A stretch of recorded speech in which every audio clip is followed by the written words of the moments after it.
ব্রাহ্মণবাড়িয়ার আখাউড়া স্থলবন্দর দিয়ে বেড়েছে রপ্তানি আয়। সদ্য বিদায়ী অর্থ বছরের রপ্তানি আয় হয়েছে আগের বছরের তুলনায় প্রায় ৮৭ কোটি টাকা বেশি।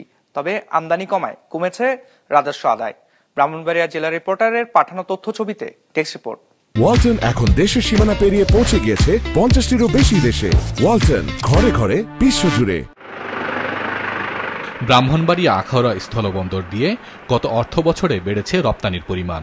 প্রতিদিন হিমায়িত মাছ, ভোজ্য তেল, সিমেন্ট, শুটকি সহ ১০ থেকে ১২ ধরনের পণ্য রপ্তানি হচ্ছে ভারতে। ২০২৪-২৫ অর্থ বছরে ভারতে রপ্তানি হয়েছে প্রায় ৫১৫ কোটি টাকার পণ্য, যা আগের অর্থ বছরের তুলনায় প্রায় ৮৭ কোটি টাকা বেশি। তবে একই সময়ে বন্দর দিয়ে কমেছে আমদানির পরিমাণ। ২০২৪-২৫ অর্থ বছরে ভারত থেকে আমদানি হয়েছে ৭ কোটি ৩১ লাখ টাকার জিরা, ডাল, পেঁয়াজ, কাজু বাদাম ও পাথর। এ থেকে রাজস্ব এসেছে ৪ কোটি ১৬ লাখ টাকা, যা আগের অর্থ বছরের তুলনায় ৫১ লাখ টাকা কম।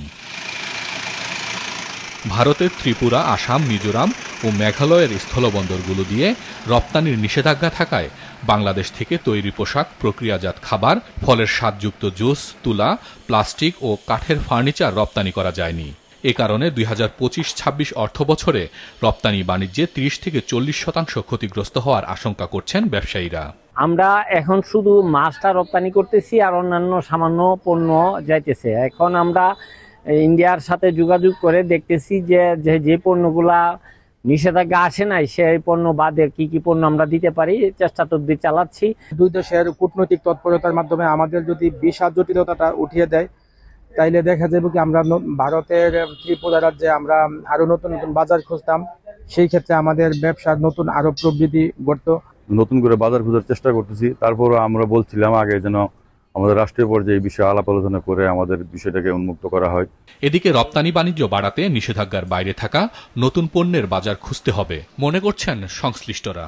মে মাসে কিছু প্রতিবন্ধকতা বা রেস্ট্রিক্টেড থাকা সত্ত্বেও রপ্তানির ক্ষেত্রে কোনো প্রভাব পড়েনি, বরং রপ্তানি দিন দিনই বৃদ্ধি পাচ্ছে। তবে রেস্ট্রিক্টেড আইটেম সমূহ ছাড়াও অন্যান্য আইটেমের ক্ষেত্রে ব্যবসায়ী মহলকে বলবো অন্যান্য আইটেম উদ্ভাবন করে নতুন নতুন আইটেম বিদেশে রপ্তানি করে ফরেন কারেন্সি আনয়ন করলে দেশ সমৃদ্ধশালী হবে। ভারতের এই অংশটুকু একটু পিছিয়ে পড়া রাজ্যগুলো রয়েছে, এদিকে আমাদের একটা অফুরন্ত সম্ভাবনা রয়েছে।